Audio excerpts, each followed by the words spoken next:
Good morning. And yes, I missed a week again. So I missed week 8, so you didn't get one last Monday. So this is an update for week 8 and week 9, all in one video. I know I'm slacking a bit. I need to get back on top of this as we start week 10.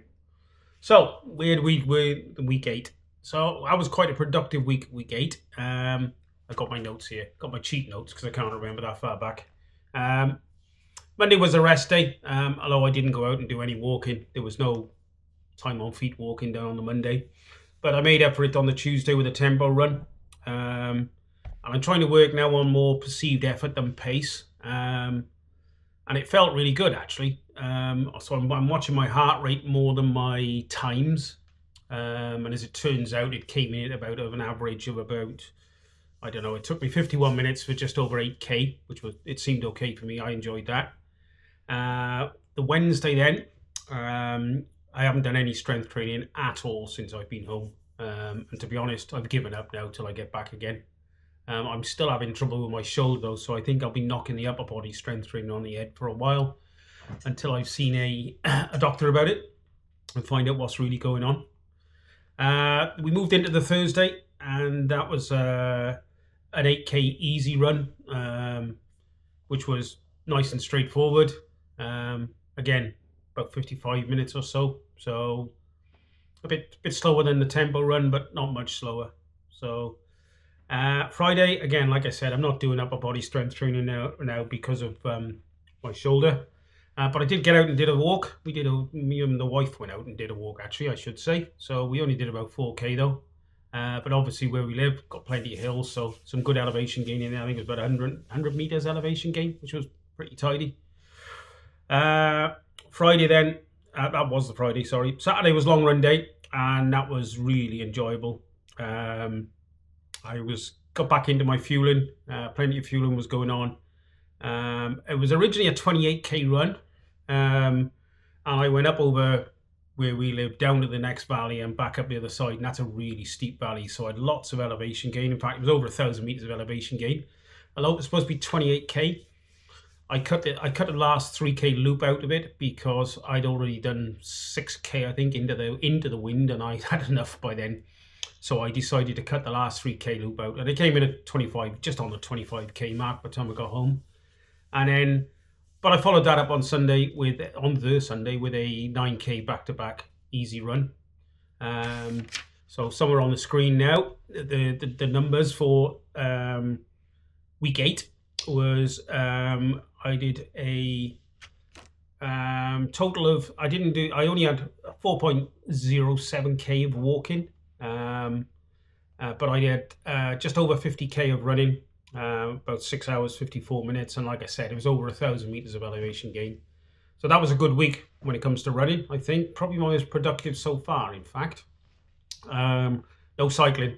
Even though my bike's been out, my daughter's been using it. So the total for last week, if you count running and walking, was just under 55K, and about 7 3/4 hours total. That brings the total time on feet at the end of week 8 though to 357, nearly 358K, and about 37.5 hours now. That saw us then move into week 9, which was basically the week just gone. A little bit more productive, although not quite as longer runs, because I've got the London Landmarks Half Marathon coming up next Sunday. So I think it's either a deload week, or I don't think I'm into tapering until this started this week, but this was probably a deload week, being week 9. So the Monday, again, rest day as usual, but I went out and did I aimed for a 5K and I did 4.92K, so it's good enough, isn't it? That's nearly a 5K. Tuesday, I was busy, so I swapped my run to the Wednesday because I'm not doing any strength training. So then on Wednesday, I went out and did a 7.5K tempo run. Nice easy first kilometers, and then the 3 times of 6K then at 6:20 a kilometer and 6 minutes at the kilometer. It felt really good.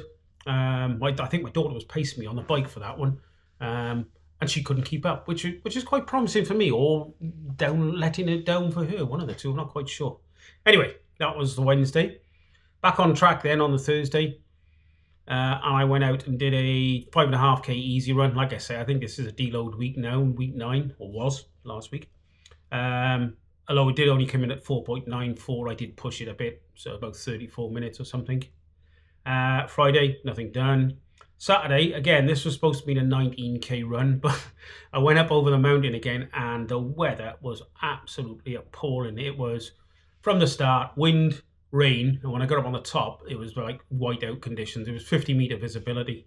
If you follow my Strava, the photo I put on there, you can see that it's just grey behind me completely and utterly. So I did cut it short. I got as far as the top of the lane above where I live, and I thought, shall I go and do the loop out round Tumbarlam? I thought, nah, not in this weather. So I cut it short, and I ended up with just under 15k instead of 19k. But I was happy with that. About 2.5 hours, so it was a pretty decent pace, to be fair. Well, I think it's a pretty decent pace anyway. But like I said, again, I was pushing that one no more on perceived effort now than times, and I think that's the way forward. I'm finding that I'm actually finding I'm running faster when I'm working on perceived effort and not watching the clock for times all the time. But there we go. Sunday, I didn't do anything on Sunday. I was supposed to have done a 5.5k back-to-back run, but I did nothing at all. So my time on feet for week 9 was, let me look up the books.